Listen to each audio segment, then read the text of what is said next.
దేవుడు లేడని బుద్ధిహీనులు తమ హృదయంలో అనుకొందురు. వారు చెడిపోయిన వారు, అసహ్య కార్యములు చేయుదురు. మేలు చేయవాడొక్కడును లేడు. దేవునికి ప్రార్థన చేయక ఆహారము మింగునట్లుగా నా ప్రజలను మింగు పాపాత్ములకు తెలివిలేదా? భయకారణము లేని చోట వారు భయక్రాంతులైరి. చూడండి, ఇప్పుడు మనకి మనకి ఇక్కడ దేవుడు ఏం మాట్లాడుతున్నారంటే బుద్ధిహీనులు తమ హృదయంలో అనుకుందరంట. ఏమనుకుంటారంటే చెడిపోయిన వారు అసహ్య కార్యములు చేయుదురు. నిజమేనండి. ఇప్పుడున్న ఈ పరిస్థితుల్లో మరి ఇప్పుడు ఎలాగున్నదండి, చాలామంది ఏం చేస్తున్నారంటే చాలామంది బుద్ధిహీనతగానే ఉన్నారు. ఎందుకంటే బుద్ధిహీనతగా ఎందుకున్నారంటే మన దేవుని గురించి మనం ప్రకటించినప్పటికీ కూడా వాళ్ళు పట్టించుకోవట్లేదండి. వాళ్ళు అసలు ఏం పట్టించుకోవట్లేదు. ఎంతగా మరి దేవుడు ఒకప్పుడు ఆయన భూలోకం మీదకి వచ్చి ఎంతగా ఇవాళ సువార్త ప్రపంచమంతా వ్యాప్తి చెందింది అంటే మరి మరి ఎంతగానోనండి. మరి అందరూ కూడా చాలామంది యువకులేంటి, యవనస్తులేంటి, అందరూ కూడా ఇప్పుడు ఎక్కువ సువార్త పరిచర్యకి చాలామంది వస్తున్నారన్నమాట. ఎందుకంటే దేవుని పిలుపు. ఎందుకంటే పరలోకంలో దేవుడు మేలుకొల్పుతున్నాడు అన్నమాట. ఈ మేలుకొల్పుల వల్ల, ఎందుకంటే ఆయన రాకడ సమీపించింది కాబట్టి దేవుడు పరలోకంలో మేలుకొల్పుతున్నారు.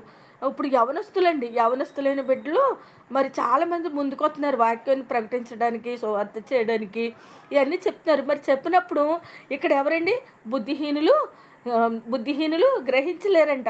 నిజంగా ఇప్పుడు పరిస్థితి అలాగే ఉందండి. నిజంగా ప్రపంచం అంతా కూడా దేవుడు ఒక్కరే, మన అది యేసుప్రభువే అని మనం ఎంత సువార్త చేసినప్పటికీ మరి లోకంలో ఎవరైనా నమ్మట్లేదు కదండి. వీళ్ళందరూ బుద్ధిహీనతలో ఉన్నారు. ఈ బుద్ధిహీనతలోకి ఎవరు తీసుకెళ్ళిపోతున్నారండి? ఇంతకీ వాళ్ళది కాదు తప్పు, వాళ్ళలో దురాత్మ ప్రవేశించి వాళ్ళ బుద్ధిహీనతలోకి నడిపిస్తుందన్నమాట. అయితే ఇక్కడ ఏమంటున్నాడంటే వీళ్ళందరూని వీళ్ళందరూ తెలివి తక్కువ వాళ్ళని అడుగుతాడు ఆయన. 4వ వచనంలో ఏమని అడుగుతున్నాడంటే దేవునికి ప్రార్థన చేయక ఆహారమును మింగునట్లుగా నా ప్రజలను మింగు పాపాత్ములు తెలివి లేదా? వాళ్ళకి తెలివి లేదండి. ఎందుకు లేదు? బోళ్ళు తెలివి ఉంది. ఏమండి, ఒక అన్యునితోటి మనం మాట్లాడగలుగుతామండి? ఎప్పుడైనా సరే దేవుని గురించి ఎప్పుడైనా చెప్పు చూస్తే వాళ్ళు ఏం చేస్తారండి, మనకి కిందకి మాట్లాడతారు, మీదకి మాట్లాడతారు, తిరగేసి మాట్లాడతారు, మరగేసి మాట్లాడతారు. వాళ్ళకి తెలివి లేదండి. బోళ్ళు తెలివి ఉంది. కానీ కానీ వాళ్ళు ఎవరు భయపడుతున్నారటండి? ఈ లోక దుష్టుడికి భయపడుతున్నారు వాళ్ళు. ఈ లోక దుష్టుడిని ఏమనుకుంటున్నారు వాళ్ళు? దేవుడు అనుకుంటున్నారు. దేవుడానికి లోక దుష్టుడికి భయపడుతున్నారే కానీ దేవుడికి భయపడలేదు. సృష్టించిన సృష్టికర్తకు భయపడలేదు. సృష్టించుకుని ఈ అందరూ కూడా ఇప్పుడు పూజించేది ఎవరిని పూజిస్తున్నారండి? సృష్టించుకుని పూజిస్తున్నారు. ఎందుకంటే మరి దురాత్మకి సృష్టించి శక్తి లేదు కాబట్టి వీళ్ళు మరి యొక్క బంగారాలతోటి, ఎండుతోటి, రాగితోటి, ఇత్తడితోటి, ఇనుముతోటి, చెక్కలతోటి, రాయితోటి ఇవన్నీ వీళ్ళు బొమ్మలు చేసి పెడుతుంటే ఈ దురాత్మలు ఏం చేస్తున్నాయండి? అందులోకి దూరి దేవతలుగా పూజించబడుతున్నాయి. కానీ ఈ దురాత్మలు కానీ వీళ్ళకి తెలీదు, దేవతలు అనుకుంటున్నారు. మరి ఇక్కడ అదే చెప్పారండి, ఇక్కడ దావీదు మహారాజు అదే చెప్పారు. భయకారణము లేని చోట వారు భయక్రాంతులైరి. ఇప్పుడు వీళ్ళు ఎవరికి భయపడుతున్నారండి? భయపడవలసిన పనే లేదు ఇట్లకి వాళ్ళు అసలు. కానీ వీటికి భయపడుతున్నారు. మరి అసలు భయపడవలసింది ఎవరండి? మన దేవుడికి భయపడాలి మనం ఎవరికి భయపడాలి? ఇప్పుడు తమ్ముడు చెప్పారు కదా, మరి హైదరాబాద్లో తమ్ముడు వెళ్ళి చర్చిలో సేవకుడు ఉన్నప్పటికీ సేవకురాలు లోకం వైపు చూస్తుందని. అక్కడ లోకం వైపు చూస్తే ఎవరికి భయపడినట్టండి? దేవుడికి భయపడినట్ట? దేవుడికి భయపడిన కాదు, దుష్టుడికి భయపడినట్టు అన్నమాట. అంటే అక్కడ ఏంటి, మనం మంచిగా బయటికి ఒక రేంజ్లో కాపాడాలి, మనం మంచిగా కాపాడాలి, మనం అందంగా కాపాడాలి, అప్పుడే మనల్ని 10 మంది ఆకర్షిస్తారు, మన చర్చికి 10 మంది వస్తారు. మరి ఆ మైండ్ సెట్ తోటి కానీ ఆవిడ ఉన్నారేమో మనకు తెలీదు. మరి అది ఎటువంటి మైండ్ సెట్ అది? అది ఎవరికి భయపడే మైండ్ సెట్? దుష్టుడికి భయపడే మైండ్ సెట్. కానీ మన దేవునికి భయపడే మైండ్ సెట్ ఎలా ఉంటుందండి? మన దేవునికి భయపడే మైండ్ సెట్ వేరేగా ఉంటుంది అన్నమాట. వీళ్ళు ఇప్పుడు ఈ యొక్క బుద్ధిహీనులు పశుప్రాయులంట. మరి కీర్తన గ్రంథము 92లో కూడా 6-7 వచనంలో కూడా చెప్తున్నారు. దావీదు మహారాజు ఏమంటున్నారంటే, పశుప్రాయులు వాటిని గ్రహింపరు, అవివేకులు వివేశింపరు, నిత్యనాశనము నొందుటికే కదా భక్తిహీనులు గడ్డివలే చిగుర్చుదురు, చెడు పనులు చేయువారందరూ పుష్పించుదురు. చూసారండి, ఇక్కడ ఇక్కడ ఏంటండి, ఈ దుష్టుడికి ఈ లోకంలో భయపడే వారికి, ఈ లోకంలో భయపడి ఈ భయపడే దుష్టుడికి వీళ్ళు భయపడుతున్నారు కదా, వీళ్ళు ఈ దుష్టుడు ఇక్కడే వీళ్ళు ఉయ్యాలు కట్టి ఊపుతాడు, ఇక్కడ వీళ్ళు సిగిరింతారు, ఇక్కడ పుష్పింతారు. వీళ్ళకి ఒక రోజు ఉంటుంది, ఆ రోజు ఉందని తెలియట్లేదండి, ప్రపంచం మొత్తం తెలియట్లేదు. అందరూ ఏమనుకుంటున్నారంటే, ఇంకా మనం పుట్టాం, ఏదో మన బ్రతుకుతున్నాం, ఉన్నవాళ్ళు ఉన్నారు, లేని వాళ్ళు ఉన్నారు, మధ్యతరగతి కుటుంబాలు కూడా ఉన్నారు, మన క్రైస్తవుల్లోనే ఉన్నారండి, అలాగని మన హిందువుల్లోనూ ఉన్నారు, అలాగని ముస్లిమ్స్లోనూ కూడా ఉన్నారు. 3 రకాల కేటగిరీలు అందరిలోనూ ఉన్నారు. అయితే మన క్రైస్తవులు మనం ఎందుకు ప్రత్యేకంగా పడ్డామంటే, మనకి ఈ యొక్క శరీరాన్ని ఆత్మ వదిలిన తర్వాత మనకి నిత్యరాజ్యం ఉంది. ఇంకా చనిపోయిన తర్వాత మనకి ఏంటంటే మనకి మళ్ళీ అసలు జీవం అప్పుడు మొదలవుతుంది, అప్పుడు అసలు బ్రతుకు అప్పుడు ఉంది అని మనం అందరం నమ్ముతున్నాం. మరి హిందువులు అలా కాదు కదా, ఇంకేమంటారంటే 70, 60, 100 లేకపోతే 110 బ్రతుకుతాం, ఇక్కడే సుఖభోగాలన్నీ ఇక్కడే, పేరు ప్రతిష్టలు ఇక్కడే, మొత్తం ఈ ధాన్యాలన్నీ ఇక్కడే, మన బిడ్డలకు సంపాదించుకుంటే ఇక్కడే, ఇంకెక్కడితో అయిపోయింది. మనం చచ్చిపోతే ఏమైపోతుందో నిజంగా వాళ్ళకి ఏమీ తెలియదండి, వాళ్ళకి ఏం తెలియదు కాబట్టే ఇక్కడ ఎవరికి భయపడుతున్నారు, వీళ్ళు ఎవరికి భయపడుతున్నారు, ఈ లోకనాథుడికి భయపడుతున్నారు వీళ్ళు. లేకపోతే నిజంగా భయపడవలసింది ఎవరండి, మన దేవుడికి భయపడాలి. అందుకని వీళ్ళు ఎవరంట, పశుప్రాయులంట, వీళ్ళు పశుప్రాయులంట. కానీ వీళ్ళు ఏమనుకుంటున్నారా, మేమే తెలివైన వాళ్ళు అనుకుంటున్నారు. ఇక్కడ ఉంది కదా పైన, ఎక్కడ చూసారా, ఈ 4 వచనంలో ఉంది చూసారా, వాళ్ళకి తెలివి లేదా, నా ప్రజలు మింగు పాపాత్ములకు తెలివి లేదా అంటున్నారండి. మరి నిజంగానే వాళ్ళు తెలివైన వాళ్ళు అనుకుంటారు, తెలివి లేని వాళ్ళు. ఎందుకంటే తెలివైన వాళ్ళు అయితే మన దేవుడిని ఎదుగుతారన్నమాట, మన దేవుళ్ళకి వచ్చి మారుమనసు పొంది రక్షణ పొందుతారు. నిజంగా తెలియని వాళ్ళు అయితే, ఈ బ్రతుకు తర్వాత బ్రతుకుందని నమ్మిన వాళ్ళు అయితే ఇక్కడ మనకండి 2 కొరింథీలు 4వ అధ్యాయం 4వ వచనంలో ఒక మాట ఉంటుందండి, దేవుని స్వరూపి అయ్యున్న క్రీస్తు మహిమను కనుపరుచు సువార్త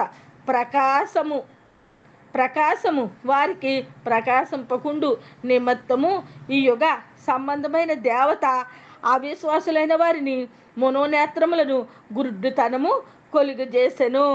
చూసారా, వీళ్ళకి ఎవరు గుడ్డితనం కలగచేస్తున్నారండి, ఈ లోకదేవత గుడ్డితనం కలగచేస్తుందంట. వీళ్ళు ఏమనుకుంటున్నారంటే, మేమే తెలివైన వాళ్ళు అనుకుంటున్నారు. ఇప్పుడు లలిత్ బ్రదర్ అన్న వాళ్ళు, సుగ్నా బ్రదర్ అన్న వాళ్ళు వీళ్ళు ఏమనుకుంటున్నారంటే, బైబిల్లోని అక్కడ వచ్చిన తీసుకుని వాళ్ళు యూట్యూబ్లో కూర్చుని డబ్బుల గురించి ఏం చేస్తున్నారంటే, అక్కడో మాట మాట్లాడుతున్నారు, వాళ్ళు ఎవరండి, వాళ్ళు బుద్ధిహీనులు మాట. బుద్ధి ఉన్నవాడైతే బైబిల్ మొత్తం చదివి దాని గురించి ప్రస్తావిస్తాడు. మరి వాళ్ళు ఎవరో బుద్ధిహీనులు, డబ్బు గురించి, ఈ లోకంతో ఈ బ్రతుకు అయిపోయిందన్న జన్మలన్నమాట అండి అవి. ఈ లోకంతో ఇంకా అయిపోయింది, ఇంకేమీ లేదు అన్న జన్మలు అన్నమాట. అందుకని మన దేవుడిని వాళ్ళు అంతగా రోల్ చేస్తున్నారన్నమాట. అయితే అండి ఇక్కడ మన దేవుడు చెప్తున్నారు, మన ప్రభు ఏం చెప్తున్నారంటే, దేవుని స్వరూపి ఉన్న క్రీస్తు మహిమను కనుపరుచు శుభవార్త ప్రకాశమును వారికి ప్రకాశింపకుండు నిమిత్తము ఈ యుగ సంబంధమైన దేవత అవిశ్వాసులైన వారి మనోనేత్రములను గుడ్డితనమును కలుగు చేసెను.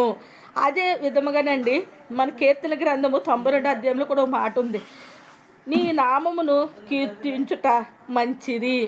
ఇక్కడ ఏంటండి, ఇక్కడ కీర్తనీయుడు ఏమంటున్నారు, మన దేవుని నామం కీర్తించడం మంచిదంట. మరి ఇక్కడ మనం కీర్తిస్తున్నాం, మనకు తప్పు లేదు, ఎందుకంటే దేవుని గురించి మనకు తెలుసు, పరిశుద్ధాత్మ దేవుడు మనకు అర్థమైపోయాడు కాబట్టి మనం ఇప్పుడు మనకి ఏంటండి, మన పరలోకం, మన పౌరుషత్వం పరలోకంది, భూలోకంది కాదని మనం తెలుసుకుని ఇప్పుడు ఏం చేస్తామండి, మనం అందరము కూడా ఒకరినైనా రక్షణలోకి తీసుకురావాలి, ఒకరినైనా పరలోకం చేరాలి అని మనం తాపత్రయపడుతున్నాం. వీళ్ళు ఏం చేస్తున్నారంటే, మనమేదో మనమేదో వాళ్ళు తప్పుదారి పట్టిందాం అనుకుంటారు, కానీ మనం జీవ మార్గంలోకి వాళ్ళని తీసుకెళ్తామని వాళ్ళకి అర్థం కావట్లేదు. ఈ అర్థం కాకుండా చేసేది ఎవరండి? ఈ లోకదేవత. ఈ అర్థం కాకుండా చేసేది ఎవరు? లోకదేవత. ఈ లోకదేవత అర్థం కాకుండా చేస్తుంది అనేసి వీళ్ళకి అర్థం అవ్వట్లేదు. వీళ్ళే తెలివైన వాళ్ళు అనుకుంటున్నారన్నమాట. తెలివైన వాళ్ళు అనుకుని దేవుడికి దూరం అయిపోతున్నారు. అయితే మరి ఇప్పుడు చాలా మనం ఎక్కడండి నిజంగా చెప్పుకోవాలంటే ఇప్పుడున్న పరిస్థితులను పెట్టి మనం పరిస్థితులు ఇదంతా కూడా మనం అంతా కూడా అవగాహనకు తెచ్చుకుంటే మనం చాలా కడవర్ధనాలు ఉన్నామని, ఇంకా చాలా కడవర్ధనాలు ఉన్నామని. అయితే ఇప్పుడు మనం ఏం చేయాలండి? మరి వీళ్ళందరూ కూడా దేవుడు మన ప్రభు ప్రతి ఒక్కరిని కూడా పరలోకం చేర్చాలని ఆయన తాపర్దయం. ఈ దుష్టుడు ప్రతి ఒక్కరిని కూడా పాతాళం తీసుకెళ్ళిపోయి ఇతను పన్నాగం అన్నమాట. అయితే అండి ఇక్కడ కీర్తన గ్రంథము 92లోనండి ఇక్కడ ఉన్నది కదా, నీ నామమును కీర్తించడం మంచిది అని చెప్పి మనం అందరం కీర్తింటున్నాం. అప్పుడు వీళ్ళు ఇలా ఉన్నారు కాబట్టి మనం కీర్తించే వాళ్ళము. రేపు ఇక్కడ ఏమున్నదండి, దుష్టులు వాళ్ళు చిగురింతారు, పుష్పింతారు, కానీ అది యుగాంతంలో వాళ్ళకి తెలుస్తుంది అన్నమాట. దేవుడు రాకడప్పుడు యుగాంతం అప్పుడే తెలుస్తుంది అన్నమాట ఈ పుష్పించడం చిగురించడం ఏంటనేది. అయితే ఇప్పుడు మనం ఎలాగుంటామంటే అండి, కీర్తన గ్రంథము 92 అధ్యాయము 12, 13, 14 వచనాలు చూసుకుంటే, నీతిమంతులు ఖర్జూరము వృక్షం వలె మొవ్వు వేయుదురు, లేబోను మీద దేవదారు వృక్షం వలె వారు వెదుగుదురు. యెహోవా మందిరములో నాటబడిన వారు మన దేవుని ఆవరణంలో వర్ధిల్లుదురు. నాకు ఆశ్రయదుర్గమైన యెహోవా యథార్థవంతుడనియు ఆయన యందు ఏ చెడుతనము లేదనియు ప్రసిద్ధి చేయుటకై చూసారండి. మనల్ని దేవుడు ఎట్టి రీతిగా మరి మనల్ని ఆయన ఎన్నుకోవడానికి చూస్తున్నారు. దేవుడిలోకి వచ్చిన మన సువార్త చేతనం నిజంగా వాళ్ళు నమ్మి వస్తే వీళ్ళందరూ కూడా ఈ యొక్క బహుమతులన్నీ పొందుకోగలుగుతారు. లేకపోతే మరి మనం ఏం చేసేది లేదు. మనం సువార్త చేస్తున్నాం, మారమని చెప్తున్నాం. ఒకవేళ నిజంగా దేవుల్లో ఉన్న వాళ్ళు కూడా ఇప్పుడు మరి కొద్దిమంది సేవకులు మరి లోకం వైపు చూస్తున్నారు, దేవుడి వైపు చూడకుండా. మరి వీళ్ళందరూ కూడా ఇప్పుడు ముందు చెప్పుకున్నటువంటి వాళ్ళు అన్నమాట. మరి దేవుడు మనమందరం కూడా ఎక్కడ తీసుకెళ్ళాలనుకుంటున్నాడండి ఆయన? ఇలాగ మనమందరం బ్రతికినంతకాలం ఇలాగుండి ఆయన పరలోకం చేరినప్పుడు ఎక్కడ ఉండాలని కోరుకుంటున్నాడో తెలుసండి. కీర్తన గ్రంథము 53 అధ్యాయం 6వ వచనంలో ఒక మాట ఉంటుందండి. సియోనులోండి ఇశ్రాయేలుకు రక్షణ కలుగును గాక, దేవుడు చెరలోనున్న తన ప్రజలను రప్పించినప్పుడు యాకోబు హర్షించును, ఇశ్రాయేలీయులు సంతోషించును. చూసారండి, ఇక్కడ ఎవరిని చూపెడుతున్నారు? ఇక్కడ యాకోబు గారిని చూపెడుతున్నారండి, ఇశ్రాయేలీయుల్ని చూపెడుతున్నారన్నమాట. మరి ఇశ్రాయేలీయులు ఎవరు? ఇశ్రాయేలీయులు అంటే మనం రక్షణ తీసుకున్న ప్రతి ఒక్కరము కూడా ఇంకా దేవుని కుటుంబమే కదండి. మనం అందరము దేవుని కుటుంబం కాబట్టి మనం అందరూ ఇశ్రాయేలీయులు కావులోకే వస్తాం. ఎందుకంటే దేవుడు భూలోకానికి ఎందుకు వచ్చారంటే ఆయనకు తెగ ఒక కుటుంబం ఉండాలి. అంటే ఎవరి నుంచి ఎవరు వచ్చారని ఆయనకి చెప్పడానికి. ఇప్పుడు నేను ఉన్నాను కదా, ఇప్పుడు మా ఇంటికి రావాలంటే ఒక సతీష్ తమ్ముడు ఉన్నారు. మా ఇంటికి రావాలంటే దుర్గలక్ష్మక్క అంటే ఇప్పుడు సుజ్ఞానమ్మ అంటే రాలేరు కదండి. సుజ్ఞానమ్మ అంటే రాలేరు. ఎవరు చెప్పాలి? ఇలా సుజ్ఞానమ్మ గారండి పలానా కాకినాడ దగ్గర కొరపల్లి, కరప దగ్గర కొరపల్లి పక్కన ఇలాగ అని నా అడ్రస్ చెప్పాలి. చెప్తేనే సతీష్ తమ్ముడు నా దగ్గరికి రాగలుగుతాడు. అలాగే మన దేవుడు కూడా ఒక అడ్రస్ ఉండాలి కాబట్టి ఇశ్రాయేలీయులను ఎంచుకున్నది యాకోబుని ఎంచుకుని యాకోబు నుంచి 12 గోత్రాలు తీసుకుని 12 గోత్రాల నుంచి ఇశ్రాయేలు నుంచి మన దేవుడు వచ్చారు. కాబట్టి ఒక కుటుంబం. ఇశ్రాయేలు అంటూ ఆయనకు కుటుంబం, దేవుడికి ఒక కుటుంబం. ఇప్పుడు మనం మరి రక్షణ తీసుకున్నాం, మనం ఆయన కుటుంబమే, మనం కూడా ఆయన కుటుంబమే. అయితే మారుమనసు పొంది రక్షణ తీసుకున్న వాళ్ళందరినీ కూడా ఆయన ఎక్కడ పెట్టాలనుకుంటున్నాడండి? ఎక్కడ తీసుకొని పెట్టాలనుకుంటున్నారు? సియోనులో మనల్ని అందరినీ పెట్టాలనుకుంటున్నారు. అక్కడ సియోనులో పెట్టి ఇశ్రాయేలీయులు యాకోబు హర్షించును, ఇశ్రాయేలీయులు సంతోషించును. చూసారా? మరి మనం అందరము సంతోషించే రోజు చాలా సమీపంగా ఉందండి, చాలా సమీపంగా ఉంది.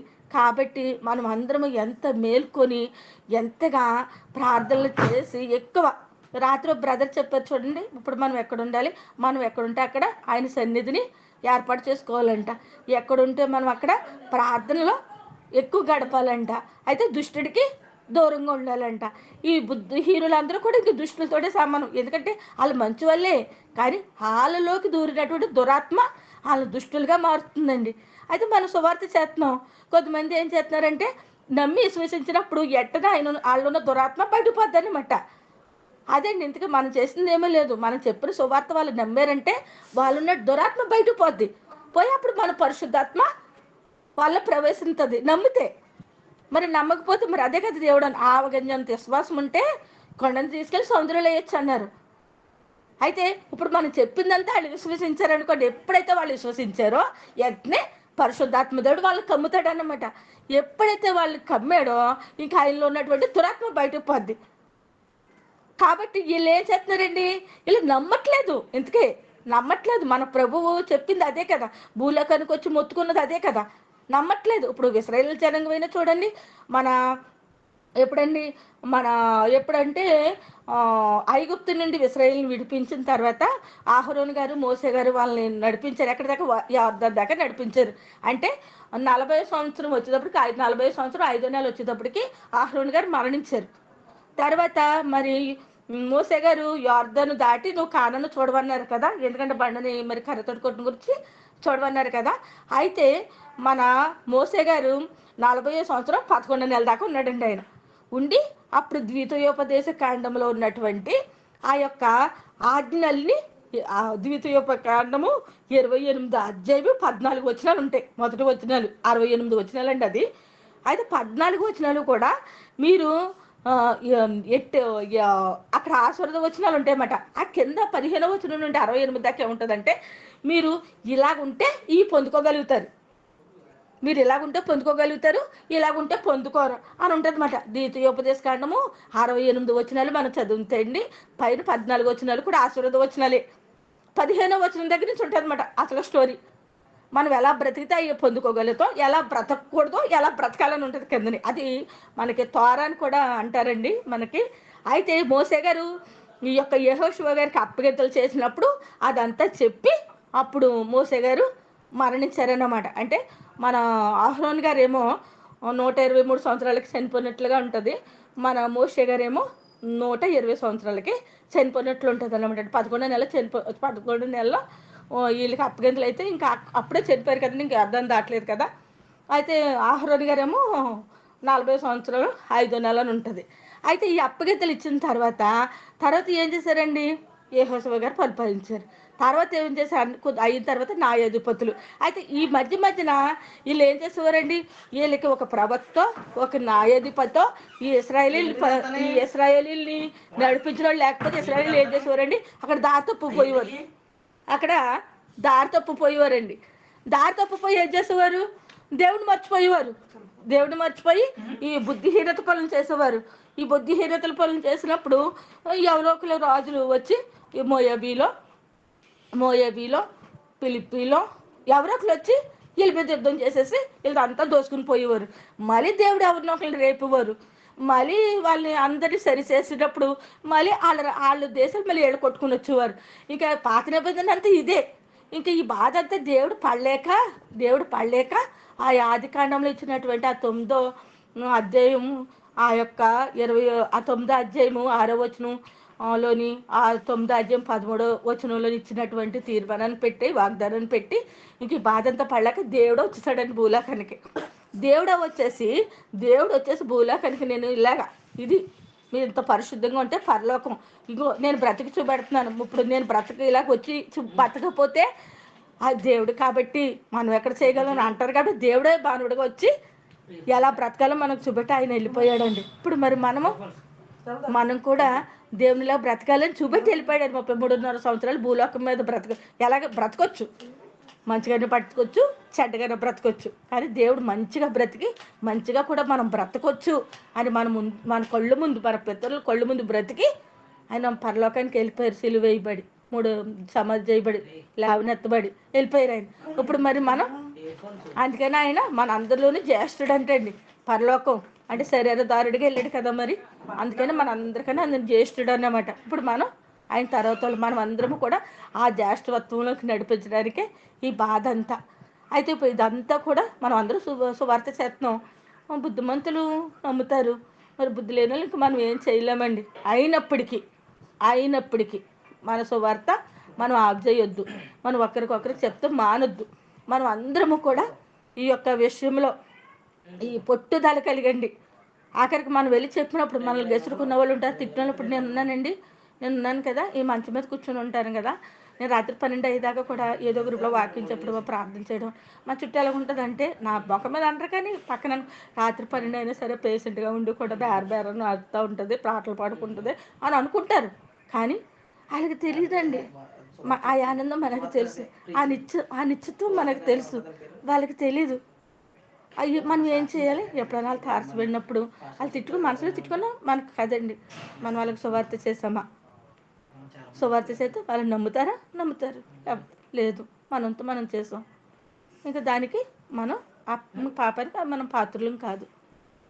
అలాగా ప్రతి ఒక్కరము కూడా మరి ఎక్కువ ప్రార్థన, సువార్త, మరి వాక్యము చదవడము ఇవన్నీనండి. నేను మరి వాక్యం చదువుతున్నాను కదండి. ఇప్పుడు ఎప్పుడు 2 సాముయేలు 5 అధ్యాయానికి వచ్చానమాట. చదువుతున్నానని చెప్పాను కదా. మన వాక్యం చదివితేనేనండి అర్థమవుతుంది ఏది నిజమో ఏది అబద్ధమో. లేకపోతే ఇప్పుడు మనం ఏమన్నా ఇక్కడ ఎలాగొచ్చి కూర్చోడానికి మనకి ఎవరికి పని లేదండి. ఇది భోజనాల టైం. పొద్దుంత మనం కష్టపడి ఇప్పుడు కూర్చుని భోజనం చేసే టైం మంది. మరి మనం అందరం ఎందుకు రావాలి గ్రూప్లోకి? మన దేవుడు నిజం, మన రాజ్యం, మన పరలోకం నిజం, ఈ బ్రతుకు తర్వాత బ్రతుకుండడం నిజం అని నమ్మం కాబట్టి మనం ఇక్కడ ఉన్నామండి. మరి ఈ నిత్యత్వంలోకి అందరం వెళ్ళాలని, మరి ఈ కడవరి దినాల్లో మరి అందరూ కూడా దేవుళ్ళలోకి రావాలని, మన కన్న తండ్రిని అందరూ తెలుసుకోవాలని మరి నా కోరిక అండి. మరి కొద్ది వాక్యము దేవుడు దీవించును గాక. వందనాలండి.